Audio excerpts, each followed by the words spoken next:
Welcome back to Including You. I'm your host, Amy C. Waninger, the Inclusion Catalyst. My guest today is Dr. Renee Bhatti Klug. She's the founder and principal of Culturally Intelligent Training and Consulting, or CITC, a leadership consultancy that uses cultural intelligence to guide individuals in demonstrating inclusive behaviors. Dr. Bhatti Klug, welcome to the show. Thanks so much, Amy. It's good to be here. I'm excited to talk to you. Can you explain just right out of the gate, what do you mean by cultural intelligence? So cultural intelligence has existed for about 25 years. It was first created by Early and Ong and just after 9/11, because they saw even within the United States that there were so many intercultural nuances and factions and people who didn't understand each other, and therefore they couldn't really effectively intermingle, communicate, get along, and there's a lot of preconceived judgment. I have taken that research and reconceptualized it with my team and through my doctoral research and created a different kind of framework honoring that originality there. And so our model seeks to take a look at how we feel, think, and act when we're engaging with and communicating with people who are not like us. Cultural intelligence is rooted in emotional intelligence, but often emotional or relational intelligence is most often demonstrated with people who share our identities. When we move out of those identities and we have to modify our behaviors and even maybe take a look at how we're thinking, our feeling, oh my gosh, this person is making me feel uncomfortable, or maybe there's a language difference, I have to shift my behaviors. That shift now takes us into cultural intelligence. And ultimately, as we begin to increase our openness, which is our willingness to learn, we then can engage awareness, which is the active process of learning. So we can be most effective at responsiveness, which is that demonstration of inclusive action. I love the way you explained that. Thank you. I'm curious, when your clients come to you, what is it that they're specifically looking for? What problems are they trying to solve? Or what benefits are they hoping to get from working with you? I think what I love is that each of our clients has been totally different. We deal with academia. Most of the people on our staff have been academics. So we deal with people in academia, corporate, nonprofit, small business, large business, all over the place. And what I think is common to all of them is that they're looking for something that's human-centered, that's data-informed, and that really creates a real solution that's customized to them and that makes sense to them, honoring all different kinds of learning and thinking styles across the organization. And so I think that's why they ultimately relate to us, because we try to really be relational in our approach and also very customizable. You help people become more culturally intelligent.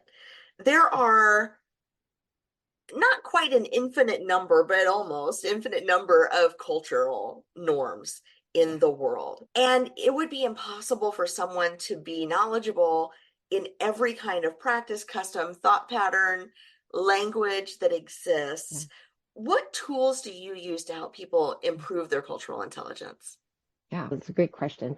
And it's impossible to know all of those things, as you said, but I think that's what the true gift of cultural intelligence is. It gives us a process and a framework for understanding how to engage with individuals based on who they are, not necessarily as stereotypes based on one of their particular cultural identities, because we all have many, our ages, our ethnicity, if we have disabilities, our sexual orientation, gender identities, all of those things. That's just, I think, five and there's multiple.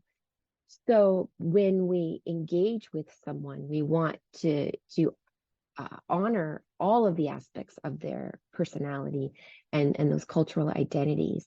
But cultural intelligence allows us to dig into curiosity and ask questions that are honoring, right? We don't just come straight out, but we learn to understand people for who they are And we begin to honor and accept how to treat them based on the platinum rule, which extends the golden rule, not as we want to be treated, but as they want to be treated. And I think that's the beauty of this cultural intelligence model, or culturally intelligent model, is we don't just say, oh, you're from such and such cultural background, therefore I do this. It's, who are you? Let me understand you. And based on that understanding, then I'll have a better sense on how to interact with you specifically. And sometimes organizationally, that can be a little bit trickier. But I think if we slow down and we understand that every interaction is sacred, that every interaction can, that when we slow down, ultimately, we really can be more efficient in the big picture. Does that make sense? It does. And yeah, because now it's not like I'm painting a broad brushstroke and saying people who are part of this community need this, and making these assumptions on behalf of a community. When I engage individuals from that community, I begin to get a better sense, a holistic sense of what they might need. And it might be very nuanced. And then I can customize my offerings, whether it's a technology, whether it's a training, whether it's whatever it is, to say, okay, this particular community needs this.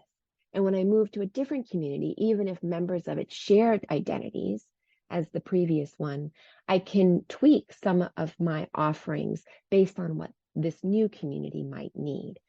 And that's that individualization. And it really is bringing humanity back to the workplace. I would imagine that this is especially relevant for folks, for companies and organizations that have a broad geographic footprint, or Yeah. that perhaps bring in, as you mentioned in the term, in the field of higher education, bring in folks from a wide Yeah. geographic footprint, because we can't Yeah. even assume that the stories that we tell, or that the references that we use, or the truisms that we speak will even land, because a lot of that is very deeply culturally rooted, and just picking apart even the nuance of some of the language that we use Yeah. can trip us up in dealing with folks from different places.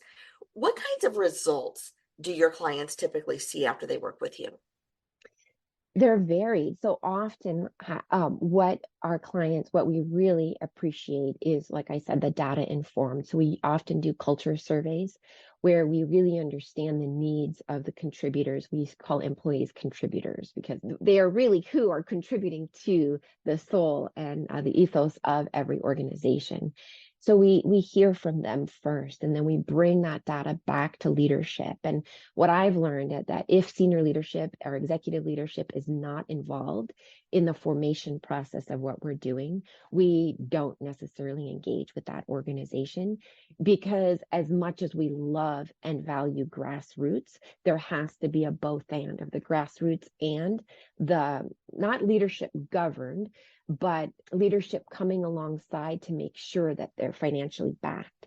That policy really can be changed, because as we know, organizational change cannot happen without evaluating processes and policies and hearing from the people what is and is not working. And then, so we take that data back, and we have leaders, and we help leaders, we help them recreate those policies, and then we roll it out with the organization, with contributors again. And we have an iterative process of saying, okay, is this working?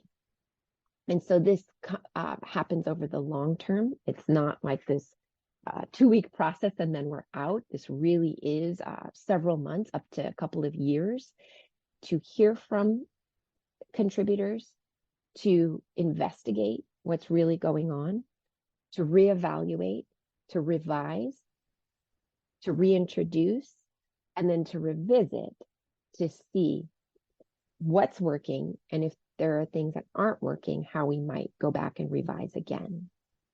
And so I would that's what imagine, oh, our sorry. people see. And then, oh, sorry. And then we reassess to see how it's working. And that's what our clients truly like to see is, oh my gosh, we are seeing growth. We are seeing, and maybe there's more stability within the company. Maybe we have fewer people who are leaving. So they see that those lower attrition rates, things like that.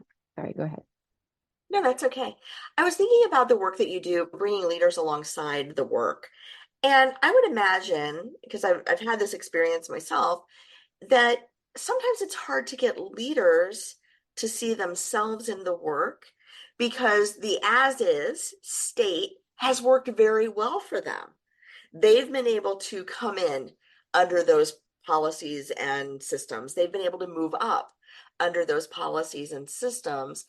And so much of the business world in the United States, at least, has been everybody comes in and assimilates to what Yeah, exists, the leaders that are in place, the current people in charge. And I would imagine that for most leaders, that's an experience that's new for them, yeah. that they have to, from their positions, adapt to others.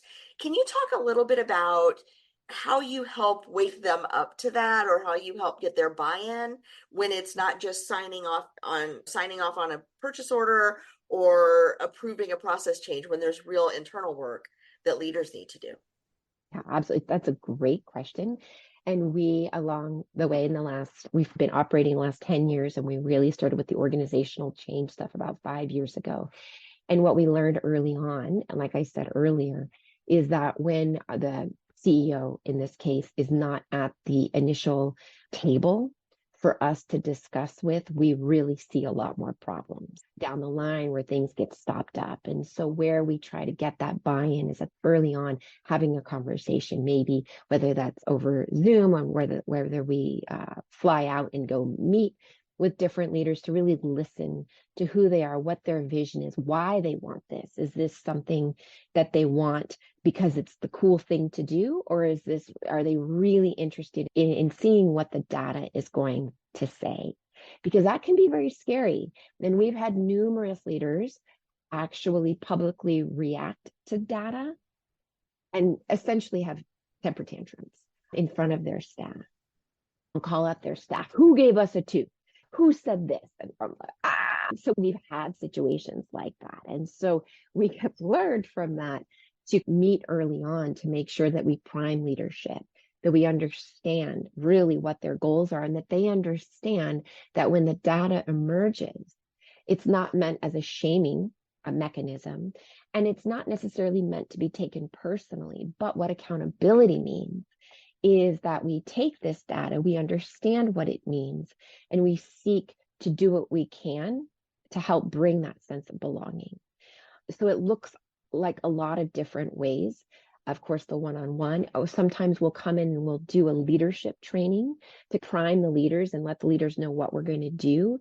And then we'll do the culture survey. And then from there, we'll go back before we even roll any initiatives out to contributors. We'll start looking at some of the policies and practices that might be problematic and start working with some strategic accountability measures. And then once we get those in place with leadership that address some of the culture survey data, then we'll start rolling out initiatives with contributors. So contributors see, I didn't just take this survey and avoid, they're listening. And we're not just taking this training as a one-off. This training is deeply embedded with accountability measures that we plan to integrate and implement over the long term to truly bring about the change that we ticked off in that survey that we took. So that's how we go about doing it. And ultimately, how we try to bring leaders along is by getting them knee deep into the process. And I will say that we'll pass on organizations if there's not that values alignment. Yeah, when you were going about the use of the term temper tantrum, I had a flashback to a client event, and it was something else. It was interesting to hear all the leaders, level twos, say yes, your findings are accurate and whatever, and then the CEO comes in and says, I disagree with everything in this report after his Yeah. 12 direct reports already validated, and it just Yes.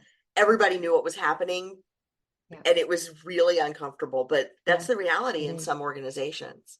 It 100% is, and a big part of what we try to do when it's time is, like I said, a big part of cultural intelligence is the emotional intelligence. And are the three skills that guide what we do are curiosity, empathy, compassion. So empathy might be the active process of learning about others, but the counterpart of empathy, according to Esther Perel, is self-awareness. So a lot of times we might engage in processes of self-awareness, and we can use different tools like the Enneagram, which is a personality inventory. That's for leaders who want to do a deep dive. Sometimes we do predictive index, which stays more in the behavioral. And sometimes we do the intercultural development inventory, or the IDI. So we can do a lot of those, because then what that goes into that consulting aspect where we need to build up emotional intelligence, which of course is also cultural intelligence within the leadership, before we even start the training or any training. And so that's another tool that we use when we're seeing, okay, there's not a lot of intercultural harmony here, even among the executive leadership. So this could very well be trickling down to the organization. Let's deal with this before we go there. No, that's brilliant. And you mentioned the IDI, the Intercultural Development Inventory. This is something you and I have in common. We're both certified in this tool.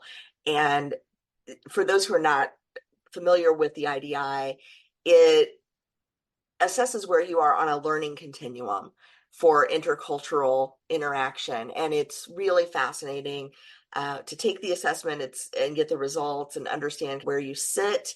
It also measures where you think you sit on that continuum, which is fascinating. There's usually a gap, spoiler alert.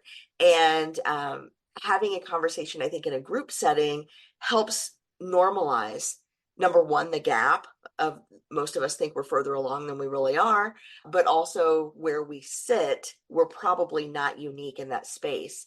And then that can open up the individual conversations for development and learning. Have you found that to be the case with the tool, that folks respond pretty well if they're introduced to it in a group setting first and can understand? Or Yeah, I've seen different things. It's really interesting because what the IDI ultimately does is it measures our levels of comfort when we are exposed to different. So a lot of people, when they take the assessment, they feel judged by it, because it feels really hard, because you can't really trick it. You're like, I think I'm answering that right or wrong, because there really is no right or wrong. It's how we're viewing a situation. So a lot of people are like, I hated that test. But when we do the group debrief, because again, there's an individual score and then there's an aggregate score of where how the group shakes out. So yeah, so we usually they have to take it in order to do the group debrief. But yeah, sometimes I think that they do end up calming down. And then I could not speak more highly of the importance of the individual debrief, the humanization of that process, where you are walking somebody through their life experiences, their professional experiences, to help them understand how they got to whatever they got on that spectrum. And that more often than not, especially people who are from historically excluded backgrounds, maybe people who are not white, maybe not male identifying, these kinds of things, and who are in leadership, they may find themselves on the spectrum in a place that surprises them, maybe in a negative way. And when I walk through their experiences, I might say, you know what, this might have arisen out of a defense mechanism, because you had to be this way in order to survive in a corporate system as a non-white. And a lot of times there's lots of tears sometimes in those debriefs, because and I really think those are liberatory tears, where they're coming to this understanding and self-awareness that it's the systemic issue, and that they have attempted to thrive in this system that may not have always been fair to them. And then from there, they can move forward, actually even more empowered, to say, how can I be? Okay, maybe if I've tried to hide certain parts of my identity in order to fit into this system, what might I do differently? And what might I keep doing in order to continue surviving, if that's the case that it is? So that customized, again, approach can be so good. And so the both and have to happen, the group and the individual. So it's a process there. And right now, just in describing all of the things that we're doing, if let's say this is one client we're talking about, this is at least an 18-month process with all of these different tools and practices that I've been talking about, just to give people a sense of that scope, that this doesn't just happen, that this really happens over time. Yeah, it's not as simple as a great places to work survey or something like that, where you get your score and 85% of people are happy and you get your little badge for your website and you're done. No, This it's is real individual deep ongoing work. work. Yeah, and not everybody's ready for it. And that's why we have the Enneagram, we have the predictive index, we have the IDI. I don't want to judge any of them against each other because that's not the point. But that we know, and sometimes we don't roll out any of these tools until we understand the organization a little bit better to see which tool might be the best fit for each organization. Because some people who may not want a deep dive in that self-awareness, who may not be ready for that. Because listen, some people are not ready for trauma therapy because you have to press pause sometimes on your life to do that. They're not ready for that. We're not therapists, by the way, but sometimes this stuff can feel like therapy. And so that's what I'm talking about, that we really have to be gentle with each organization to see so that things don't backfire and that we don't cause harm where we did not intend harm. Yeah, it reminds me of when I was in college, and I don't want to oversimplify this, but I Yeah. joined a gym and they Mhm. said, "What are your goals?" And I took them a picture of this woman that was just in great shape. And I said, "I want to look like that." And they put me on the leg lifting machine. And the next day, I literally fell down the stairs in the apartment because my legs were Mm. jello. Yeah. And I went back in, I was like, okay, I didn't expect to make that transformation in a day. I'm going to come back next week when I can walk again, and maybe we can go a Yeah. little slower. And I think a lot of times this work, people think, right, they're going to get that transformation really quickly, but ultimately, you can do a lot more harm than good in the short term if you move too fast. It's true. I'm so glad you said that. I'm sorry that happened to you. That's horrible. And I hope you were okay and had no broken limbs. But the same thing happened to me about 20 years ago. I think that they've revisited their practices. Hopefully they have. But I love that you say that because so often, also, when you have a one size fits all model where you just come in and you're like, okay, here's what we're doing first. And you're like, whoa, we need to adapt this for the client. And this might not be the first place to start.